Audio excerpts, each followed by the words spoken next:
Chers téléspectateurs de Fadima Web TV, bonsoir et ravi de vous retrouver une fois de plus pour cette deuxième partie de votre émission. Nous poursuivons nos échanges avec Monsieur Philippe Sawadko. Bonsoir Monsieur Sawadko. Bonsoir chère audience, ravi d'être avec vous. Ok. Et la semaine dernière, nous avons évoqué votre parcours ainsi que vos missions en tant que secrétaire général du FESPACO. Aujourd'hui, nous entamons cette seconde partie en abordant votre passage au poste de ministre de la Culture. Alors, dites-nous quels ont été vos plus grands chantiers ou réformes en tant que ministre de la Culture? Et de la communication, vous voulez dire. Oui. Bon, en effet, nous avions une dimension d'un triptyque de 3 départements que nous devrions, n'est-ce pas, apprendre à travailler dans la même vision. Il y avait le tourisme, la culture et la communication. Mais lorsqu'on regarde un peu, ce sont en fait des départements complémentaires dans la recherche donc des objectifs et nous avons essayé de travailler sous le regard d'une vision commune. Et je crois que déjà nous devrions faire en sorte que les murs de la culture et de la communication, au lieu de s'ériger, devaient juste apprendre à travailler ensemble et faire des choses ensemble. Je crois que l'une des réformes qui concernait la culture, c'était aussi la poursuite des dimensions de la culture en tant qu'outil de développement.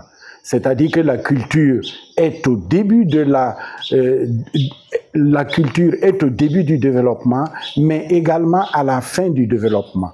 On dit aussi que la culture, c'est la conscience du peuple, c'est l'expression populaire, mais c'est aussi ce que nous touchons au quotidien. Et je crois que la révolution d'août nous avait déjà donné une idée à travers la création de plusieurs types de rencontres et de forats, dont la Semaine nationale de la culture, qui n'a cessé de grandir et de se donner une stature.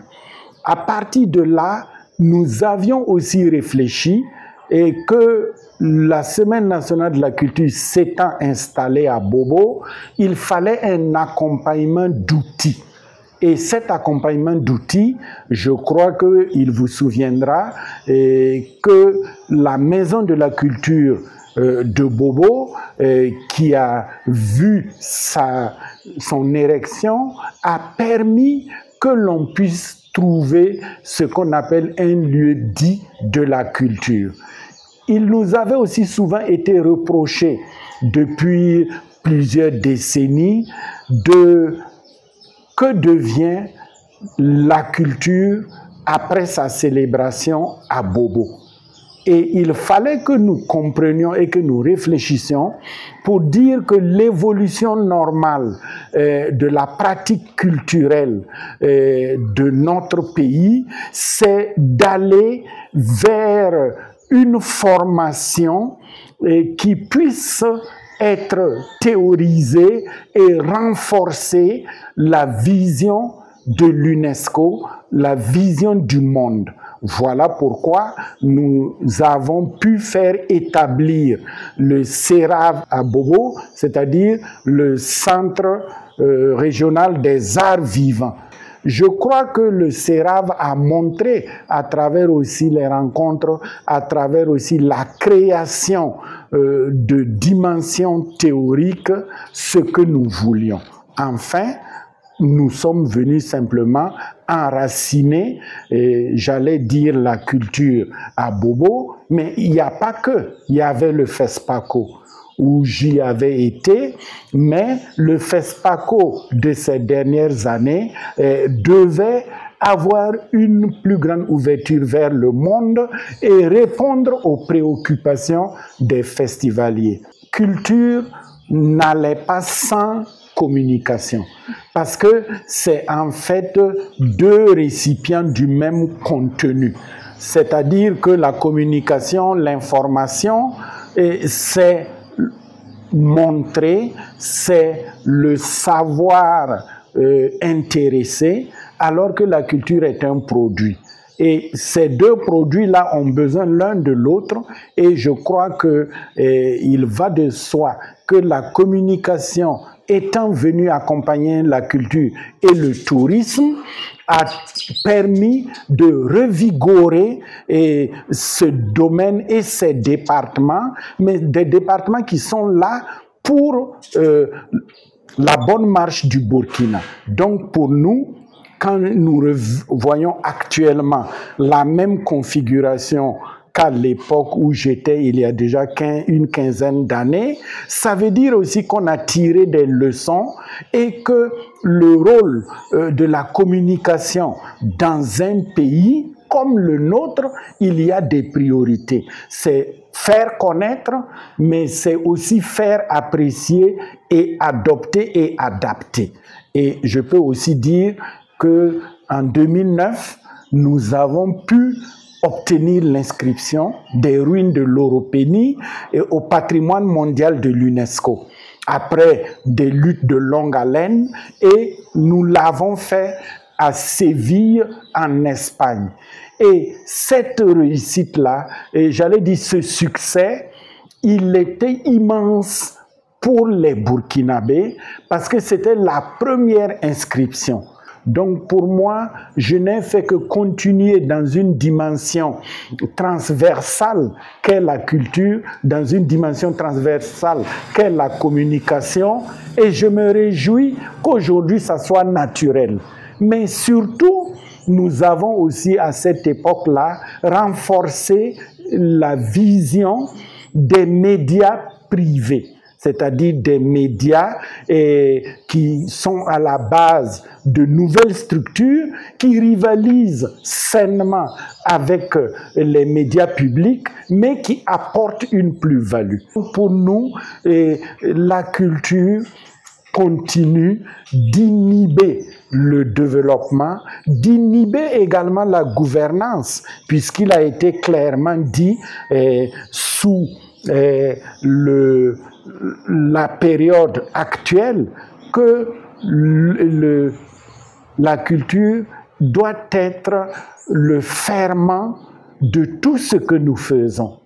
Et quand la culture, c'est ce que nous puisons de nous-mêmes, nous risquons de dire que tous les paradigmes qui peuvent conduire au développement du pays, pour ne pas dire de la patrie, doivent partir également de certitudes que nous avons à travers notre dimension endogène, nos multiples faits positifs, nos comportements que la culture doit rendre plus que public et plus que comestible. Vous avez été également délégué permanent du Burkina auprès de l'Organisation des Nations Unies pour l'éducation, la science et la culture. Vous avez certainement relevé des défis. Et que représente l'UNESCO pour un pays comme le Burkina Faso? Eh bien, je crois que l'UNESCO est un instrument pour l'amitié entre les peuples. C'est d'abord aussi un instrument d'éducation, c'est un instrument de science et de recherche, mais c'est aussi un instrument de mise en œuvre et d'incubation des créations qui peuvent aller au-delà de nos pays pour aller vers le monde. Et l'UNESCO, qui est une organisation donc des Nations Unies, a toujours prôné la culture de la paix. Et la culture de la paix, certes, est parti de l'UNESCO, mais c'est parti aussi quelque part de la volonté que les chefs d'État africains et principalement le président Houphouët ont voulu que nous utilisons également la paix comme un instrument donc de développement. Et la culture de la paix, on peut parler de l'école de la paix.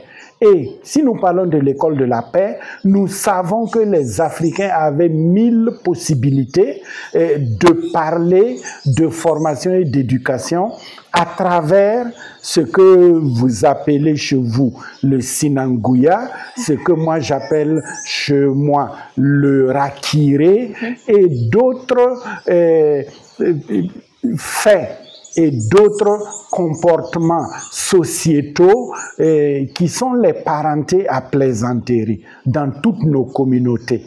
Nous avons d'ailleurs publié un livre, Les pactes culturels de non-agression, pour montrer que qui veut la paix prépare la guerre, mais qui veut la paix prépare également la paix à travers l'éducation à la culture. Parce que c'est l'une des meilleures éducations que l'on puisse prôner dans un pays et qui doit vivre ensemble, qui doit apprendre à poursuivre l'entente entre les peuples. Et il y a également des questions sociétales, comme par exemple le possum, les démarches pour les dots, les connaissances des familles qui font qu'aujourd'hui, nous devons garder les valeurs positives de nos peuples parce que ça nous permet d'aller au-delà sans laisser tomber ce que nous voulons ou nous ne voulons pas parce que nous sommes dans une dimension maintenant sociétale de changement. Vous m'avez demandé aussi quelle était l'une des satisfactions. Le FESPACO, à travers donc la création à Los Angeles, en Californie, du Festival panafricain du cinéma et de la télévision, j'allais dire d'Afrique vers donc l'Amérique du Nord, en Californie, qui a été créé en 1992 avec Whoopi Goldberg, avec de célèbres comédiens et aussi Danny Glover et nous-mêmes les Burkinabés. C'est une preuve de satisfaction. Ils sont à leur 35e édition cette année. Et nous savons que c'est tous les ans que eux ils font leur festival. C'est dire donc que l'Afrique a apporté des dimensions ailleurs et en Amérique, mais l'Afrique moderne, le Burkina, a apporté aussi des dimensions au-delà de ce que vous croyez, et parce que quand vous allez chaque mois de mars à Los Angeles, vous allez voir le festival du film africain, qui est, comme on dit, le petit enfant du FESPACO. D'accord, Monsieur Sawadgo, nous allons revenir sur le FESPACO. À partir du FESPACO 2025, à votre avis, quelles peuvent être les innovations pour le FESPACO à venir? Je vais paraphraser le ministre de la Culture, qui est le ministre du FESPACO, mais également le directeur général de l'agence burkinabé de cinéma et du FESPACO, en disant que les traces, j'allais dire, le chemin est déjà tracé parce que lors du dernier FESPACO, ils ont continué à faire ce qu'on appelle les masterclass qui permettent aux jeunes de comprendre les mécanismes du cinéma, mais aussi au public. Ils ont ouvert plusieurs fenêtres vers ce qui peut aider le FESPACO a joué un rôle de consolidation de la production cinématographique à travers d'autres activités connexes et il y a le rajeunissement. Le rajeunissement du FESPACO est extraordinaire, nous l'avons constaté et ils vont poursuivre. Parce que si ce que nous voulons pour nos enfants et pour l'avenir, c'est aujourd'hui qu'on doit s'y mettre et regarder. Enfin, comme on l'a dit, moi je me réjouis que le FESPACO ait eu les talents cette année, 27 ans après, mais ça ne doit pas nous surprendre parce que le FESPACO s'ouvre, il monte en qualité, il est ouvert de plus en plus à d'autres cinématographies d'Afrique et de la Caraïbe. Ça veut dire tout simplement que le FESPACO n'appartient pas uniquement au Burkina, mais appartient à l'Afrique. Au-delà de l'Afrique, il appartient au monde, il appartient à l'humanité. Et à partir de ce moment, le Burkina a une grande responsabilité. Et cette responsabilité, c'est toujours renforcer l'innovation, renforcer la qualité des participants, mais également lui donner toujours un niveau solennel. Et je pense que cette habitude d'ouverture du FESPACO en compagnie d'hommes de culture ou d'hommes politiques marquants donne aussi l'esprit de noblesse à notre festival que nous avons la chance d'aller voir en investissant le prix d'un billet et d'un transport, alors que de plus en plus des milliers de gens viennent de 10 000, 20 000 kilomètres pour voir le FESPACO. Ça veut dire que cette chance-là a transformé notre pays, mais aussi Ouagadougou, parce que les gens sont maintenant dans une posture d'accueil et dans une posture de respect qui est d'un festival de films, à l'instar des festivals de films à travers le monde qui ont 80 ans, qui ont presque un siècle. Nous devons maintenir le cap. Et ce cap-là, le Burkina l'a toujours souligné à nouveau aux côtés de la Fédération panafricaine des cinéastes et faire en sorte que on ne soit jamais déçu, mais plutôt convaincu. Et tous ceux qui viennent repartent toujours plus convaincus. Avec le rajeunissement, nous devenons plus forts et c'est pour ça que nous sommes fiers, nous les Burkinabés du FESPACO. Vous avez été également, Monsieur Sawadgo, ambassadeur du Burkina en France. Et quels ont été les enjeux majeurs de votre mission diplomatique de ce pays? Eh bien, je pense que, avec du recul, j'ai été un ambassadeur aux pieds nus en France, pour paraphraser les médecins aux pieds nus en Inde. C'est-à-dire que quand vous n'avez pas beaucoup de moyens, vous devez avoir des stratégies. Et toute cette période, nous avons monté et renforcé la coopération décentralisée qui jusqu'à présent fonctionne parce que nos relations avec les Français demeurent et il y a également des interactions. Nous avons aussi amené la dimension culturelle du Burkina dans toutes les contrées de France et de Navarre. Et aujourd'hui, nous voyons qu'au-delà de la France, il y a l'Allemagne, la Belgique et d'autres pays qui apprennent à connaître autrement le Burkina. Je vois également qu'il y a un respect et une admiration, quoi qu'on dise, de nos pays amis vis-à-vis des Burkinabés.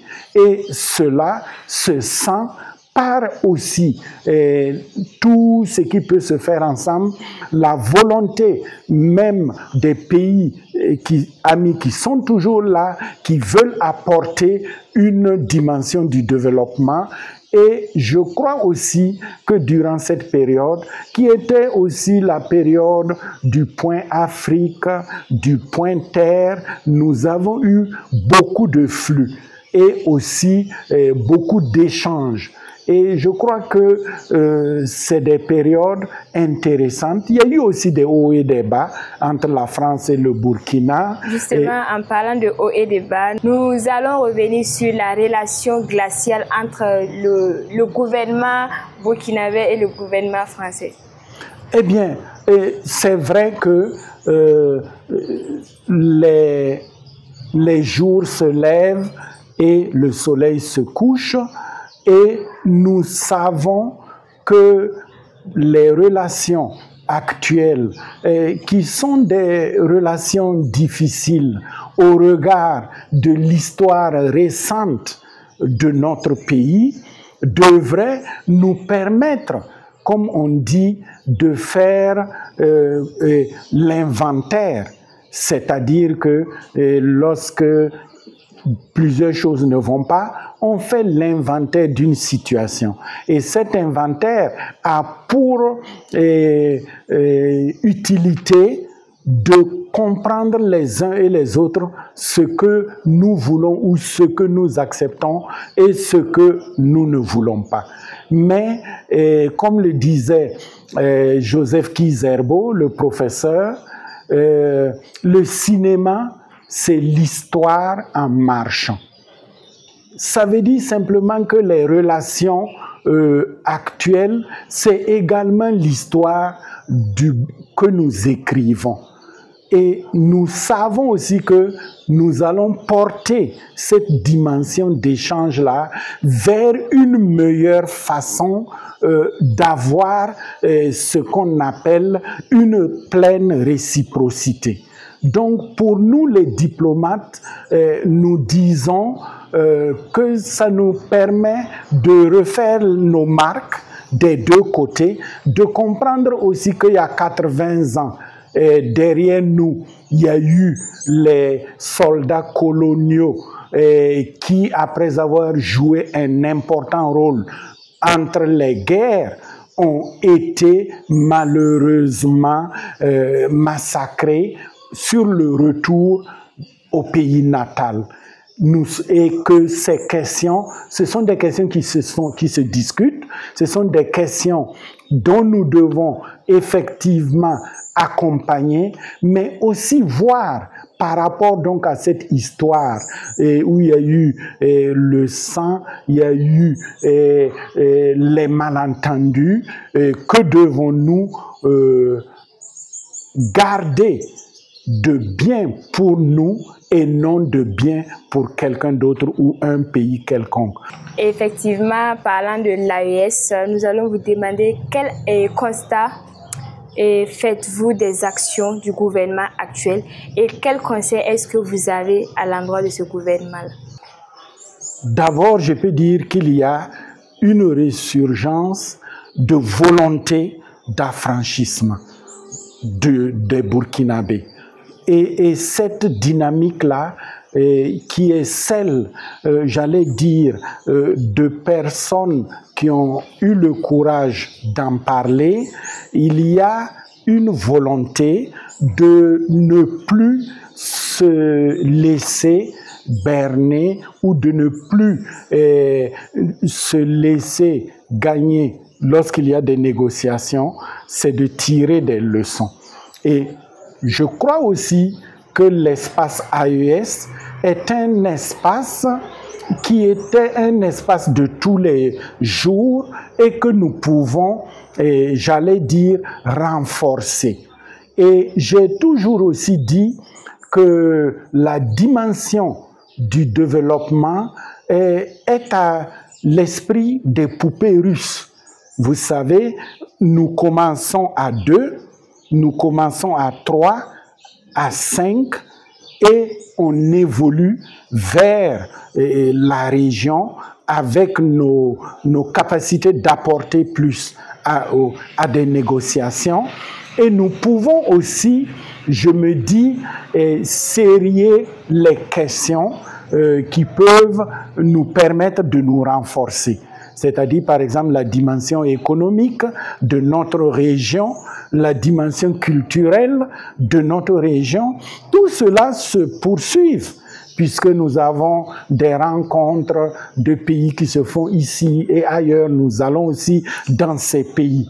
Donc certainement que la question la plus facile à régler restera la question politique. Et je vois aussi que les politiques ne désespèrent pas. Il y a un travail et je pense que cette dimension-là va également apporter une plus-value. Mais c'est clair que plus rien ne sera plus comme avant.